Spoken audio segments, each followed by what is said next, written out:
Grabe yung Team Believe. Talagang, gaya nga nung sabi ko kanina, yung angas nandun. But also, with the harmony and the power. Talagang, nabigay nila, tsaka yung song na yun, Liwanag sa Dilim. It's such an iconic song. It's such a, also like, has already so many covers. Parang, siguro, at least 1 out of every 5 Town Fiesta kina-cover yung song na yun. Pero yung version nila, talagang they made it their own.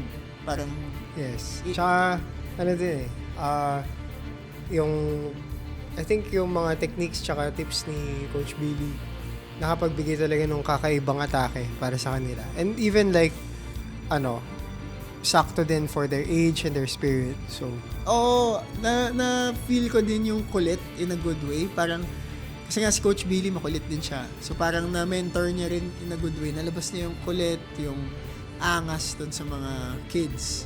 I know it was a very tough decision para kay Coach Billy. Kasi, magkakalapit talaga. But at the end of the day, alam kong kailangan rin niyang pumili ng isa. And he made the right choice. This is the heart.